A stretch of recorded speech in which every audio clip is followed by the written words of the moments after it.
I spent 3 sleepless nights agonizing over this decision. Vietnam or Malaysia? 2 incredible countries. 1 backpack. Limited time. Everyone kept telling me Vietnam was the obvious choice, but something kept pulling me toward Malaysia. So you know what I did? I threw out everyone's advice and decided to test them both head to head, category by category, to see which country actually deserves your time and money. And I'm telling you right now, the results absolutely shocked me. Here's what I did. I spent significant time in both countries, tracking every dollar, eating at hole-in-the-wall spots and fancy restaurants, talking to locals, exploring hidden beaches, partying in the cities, and really living in both places. I went in with zero bias because honestly, I loved the idea of both countries. But by the end, there was a clear winner, and it's probably not what you think. The crazy part? The country that won isn't the one that most travel blogs will tell you to visit. But here's the thing, and this is important. The right answer for you might be completely different than my winner, and I'm going to help you figure out exactly which country matches your travel style. Let me take you back to the beginning. I landed in Ho Chi Minh City on a sweltering afternoon, and within minutes of leaving the airport, I was thrown into absolute chaos. Motorbikes everywhere, honking, street vendors, the smell of pho and gasoline mixed together. It was overwhelming in the best possible way. Everything felt raw and real and alive. I checked into my hostel, which cost me $12 a night in the heart of District 1, and immediately went out to explore. Within an hour, I'd eaten the best banh mi of my life for less than $2 and watched the sunset from a rooftop bar where beer cost 50 cents. I remember thinking, this is insane, how is this so cheap? Now contrast that with landing in Kuala Lumpur. Stepping out of KLIA airport felt like entering a different universe. Everything was clean, organized, modern. Signs in perfect English everywhere. The train into the city was air-conditioned and comfortable. My hostel in Chinatown cost me $18, which was more expensive than Vietnam, but it included breakfast and the Wi-Fi actually worked. I grabbed dinner at a hawker center, and for $5 I had Indian roti, Chinese char kway wei chow, and Malay satay all in one place.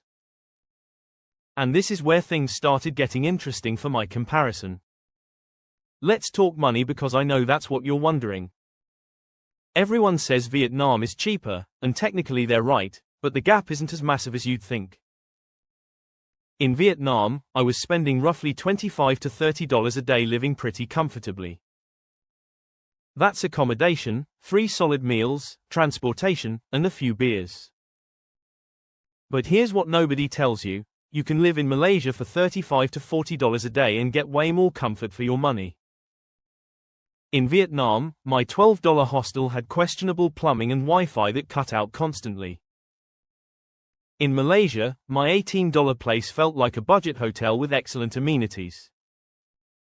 So yes, Vietnam wins on pure budget, but Malaysia wins on value. Which matters more to you?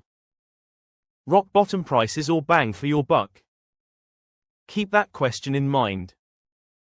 Food is where both countries absolutely shine, but in completely different ways. Vietnamese food is like a beautiful obsession. Pho for breakfast, banh mi for lunch, bun cha for dinner. Every meal is fresh, herb-loaded, and costs next to nothing. I ate at a local spot in Hanoi where I got a massive bowl of bun cha with spring rolls for $2.50. And it wasn't just cheap, it was genuinely incredible. But here's the twist I didn't expect. After 2 weeks of Vietnamese food, I started craving variety. Vietnam does Vietnamese food better than anywhere on earth, obviously, but that's mostly what you're getting. Malaysia absolutely destroyed this category in a way I didn't see coming. Because of its multicultural population, you've got authentic Malay, Chinese, and Indian food all in one country. One night I'd eat at a mamak stall having roti canai and teh tarik. The next night I'm at a Chinese kopitiam having Hainanese chicken rice. Then I'm at a Malay warung eating nasi lemak. And the prices? Still incredibly affordable. Most meals cost between $3 and $6. So Vietnam gets a point for having the single best cuisine, but Malaysia gets a point for mind-blowing variety. I'm calling this category a tie, but it depends on whether you want to master one cuisine or sample everything. Now let's talk about the people, because this is where I need to be really careful and really honest. Vietnamese people were incredibly warm once you broke through the initial hustle. Yes, there's more haggling, and yes, you'll occasionally feel like a walking ATM in touristy areas. But when I stayed with a local family in the Mekong Delta, they treated me like their own son. They invited me to their daughter's wedding. That's real hospitality. However, the language barrier was significant. Very few people spoke English outside of major tourist zones, which made deeper connections harder. Malaysian people surprised me with how genuinely friendly and helpful they were from the moment I arrived. And here's the massive advantage: almost everyone speaks English. Like, fluent English. I could have real conversations with my Grab driver about politics, chat with the hostel owner about Malaysian history, joke around with locals at a mamak. That connection made everything easier and more meaningful. Plus, Malaysia's diversity meant I was constantly learning about different cultures. I'd visit a Hindu temple in the morning, a Chinese Buddhist temple at lunch, and a mosque in the evening, and locals from each community would happily explain their traditions. For ease of connection and cultural diversity, Malaysia takes this round. But wait until you see what happened when I explored nature in both countries. Vietnam's natural beauty is legendary, and it earned that reputation. Ha Long Bay, even though it's touristy, is genuinely breathtaking. The rice terraces in Sapa look like they're painted by hand. Phong Ena's caves are otherworldly. And the beaches in the south, places like Phu Quoc and Con Dao, are stunning. Plus, everything feels adventurous. You're riding motorbikes through mountain passes, you're hiking to remote villages, you're exploring places that still feel undiscovered. Malaysia came back swinging though. The Perhentian Islands have some of the clearest water I've ever seen, and I did my diving certification there for way less than it costs in Thailand. The Cameron Highlands were this cool, misty escape with tea plantations and strawberry farms that felt like being in a different country entirely. And then there's Borneo. Malaysian Borneo is absolutely wild. I saw orangutans in the rainforest, climbed Mount Kinabalu, and explored some of the oldest jungles on Earth. Both countries have incredible nature, but they're so different.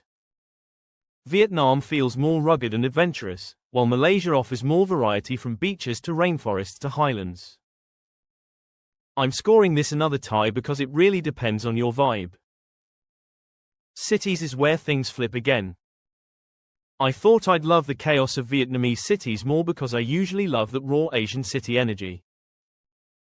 Hanoi's old quarter was incredible, motorbikes flooding the streets, people sitting on tiny plastic stools eating noodles, that frenetic energy that makes you feel alive. Ho Chi Minh City was bigger and more modern but still had that edge. But here's what started wearing on me. The constant noise, the pollution, the organized chaos that sometimes felt more chaotic than organized. Kuala Lumpur genuinely impressed me. It's got this perfect blend of modern and traditional. You've got the Petronas Towers and massive malls, but then you walk 10 minutes and you're in Chinatown or Little India where things feel authentic and gritty. Georgetown in Penang became one of my favorite cities in Southeast Asia. The street art, the food, the preserved colonial architecture, the mix of cultures all living side by side. And everything just worked better. Public transportation was reliable, streets were cleaner, I could actually breathe. For urban experience, especially if you're going to be working remotely or spending serious time in cities, Malaysia wins. Nightlife is fascinating because both countries deliver completely different experiences. Vietnam's nightlife, especially in places like Hoi An and Ho Chi Minh City, is vibrant and cheap. You can party all night on $15. Beer Hoi corners where beer costs 25 cents, backpacker bars where everyone's mixing together, clubs that go until dawn. It's unpretentious and fun. But it's definitely more of a backpacker scene. Malaysia's nightlife is more sophisticated but also more expensive. Kuala Lumpur has rooftop bars with incredible views where cocktails cost $8 to $12. But they're actually good cocktails, not bucket drinks. Penang has a cool bar scene that mixes locals and travelers. And because alcohol is more expensive in Malaysia due to taxes, the whole drinking culture is different. It's less about getting wasted and more about socializing. For young backpackers on a budget, Vietnam wins nightlife. For travelers who want quality over quantity, Malaysia edges ahead. Let me give this one to Vietnam because most people watching this probably want affordable fun.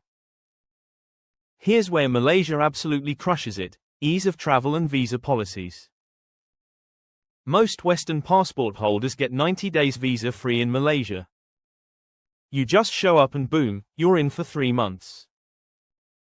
Vietnam, on the other hand, you're dealing with e-visas that cost money, or if you're American like me, you're paying for a visa exemption that only lasts 30 days. The bureaucracy is more complicated. And once you're in Malaysia, everything is easier. Google Maps works perfectly. Grab is reliable. English makes navigation smooth. Signs are clear. The infrastructure just works. Vietnam requires more patience. Transportation can be confusing, especially if you don't speak Vietnamese. Booking things online doesn't always work smoothly. You need to be more flexible and ready to problem solve. But you know what? Some travelers love that challenge. It makes you feel more like an adventurer and less like a tourist. So for ease and convenience, Malaysia wins. But for adventure and that feeling of really traveling, Vietnam might actually be better depending on your personality. Let me tell you about the surprises, because both countries threw me curveballs. In Vietnam, I didn't expect how much I'd fall in love with the coffee culture. Vietnamese coffee is unbelievable, and cafe hopping became my daily ritual. I also didn't expect how safe I'd feel despite the chaos. I walked around at 2 in the morning in Ho Chi Minh City and never felt unsafe. The community vibe in Vietnam surprised me too. Once locals accepted you, you were in. Malaysia surprised me with how modern and developed it was while still maintaining authentic culture. I expected it to feel too westernized or sanitized, but it didn't. I also didn't expect the food to be that good. I knew it would be good, but it might legitimately be the best food country in Southeast Asia, which is a wild claim. And the diversity blew my mind. I met indigenous people in Borneo, Chinese Malaysians in Penang, Indian Malaysians in KL, and every community was proud of their heritage while being Malaysian. That multiculturalism is something you don't get in Vietnam. For digital nomads, this is important. Malaysia wins hands down. The Wi-Fi is faster and more reliable everywhere. Co-working spaces are more common and more professional. The visa situation is better. English makes everything easier. And KL specifically has a huge digital nomad community. Vietnam is catching up, especially in places like Da Nang and Ho Chi Minh City, but it's not quite there yet. If you're working remotely, Malaysia makes your life so much easier. So let's talk about the score because we're getting close to the final verdict. We've got Vietnam winning on pure budget, food specialization, adventure vibes, and nightlife affordability. Malaysia is winning on value for money, food variety, ease of travel, English proficiency, cultural diversity, urban experience, and digital nomad infrastructure. Some categories I called ties. And this is where it gets really interesting because going into this comparison, I expected Vietnam to dominate. Everyone talks about Vietnam. It's the hot backpacker destination. It's got that raw appeal. But here's my shocking verdict: Malaysia won. And I was genuinely surprised by this conclusion because I went in thinking Vietnam would be my favorite. Let me explain why this shocked me and why it might not be the right answer for you. Malaysia won because when I looked at the overall experience, value, ease, and diversity, it offered more of what I personally value as a traveler. The food variety meant I never got bored. The English meant I could connect deeper with locals. The infrastructure meant I could relax instead of constantly problem solving. The cultural diversity meant I felt like I was getting 3 countries in one. And the nature in Borneo alone was worth the price of admission. But here's the critical thing I need you to understand: this doesn't mean Malaysia is better for everyone. The winner completely depends on what you value. Let me break this down because this is the most important part of this entire video. Choose Vietnam if you're a budget traveler who wants to stretch every dollar as far as possible. Choose Vietnam if you love adventure and don't mind figuring things out as you go. Choose Vietnam if you want that raw, authentic Southeast Asian experience that feels less touristy. Choose Vietnam if you're a foodie who wants to dive deep into one incredible cuisine. Choose Vietnam if you like motorbike culture and organized chaos. Choose Vietnam if you're young, energetic, and want to meet tons of other backpackers. Choose Vietnam if you want to feel like you're really traveling, not just vacationing. Choose Malaysia if you value comfort and convenience alongside adventure. Choose Malaysia if you're working remotely and need reliable Wi-Fi and infrastructure. Choose Malaysia if you want incredible food diversity and love trying different cuisines. Choose Malaysia if English is important to you for making deeper connections. Choose Malaysia if you appreciate cleaner, more organized cities. Choose Malaysia if you want to experience multiple cultures in one trip. Choose Malaysia if you're traveling for longer and want the easier visa situation. Choose Malaysia if you want pristine nature that's easy to access. Choose Malaysia if you're an older traveler or traveling with family and want things to just work smoothly. Here's what I learned from this comparison. Both countries are absolutely incredible, and choosing between them isn't about which is objectively better. It's about matching your travel personality with what each country offers. Vietnam gave me some of my favorite travel memories. The warmth of locals once you connected with them, the incredible food, the adventure of riding a motorbike through mountain passes, the raw energy of the cities. Malaysia surprised me by offering comfort without sacrificing authenticity, diversity that kept every day interesting, and nature that rivaled anywhere in Southeast Asia. The reason my verdict shocked me is because I went in with preconceptions. I thought cheaper automatically meant better. I thought chaos meant more authentic. I thought the country everyone talks about must be the best option. But actually spending real time in both places taught me that value, ease, diversity, and connection matter just as much as budget and adventure. Malaysia offered me an experience I didn't know I needed. But honestly, if I had to do it again, I'd visit both. Because here's the real truth: you don't have to choose. If you've got the time, experience both countries. Start in Vietnam to get that intense Southeast Asian introduction, then head to Malaysia to balance it out with comfort and diversity. Or do it in reverse. They complement each other perfectly because they're so different. Which country is calling your name? Are you Team Vietnam or Team Malaysia, and why? Drop a comment below and tell me what matters most to you in a travel destination. Is it budget, food, adventure, ease, culture, or something else entirely? And if you've been to both countries, I want to hear your take. Did one surprise you like Malaysia surprised me? I'm reading every single comment because I'm genuinely curious where you all stand on this. And if this comparison helped you decide where to go next, hit that like button and subscribe because I'm doing more head-to-head comparisons like this. Next up might be Thailand versus Indonesia, or Philippines versus Cambodia. Let me know which matchup you want to see, and I'll go test them out for you. Remember, there's no wrong choice here. Both Vietnam and Malaysia are incredible. The only wrong choice is not going at all.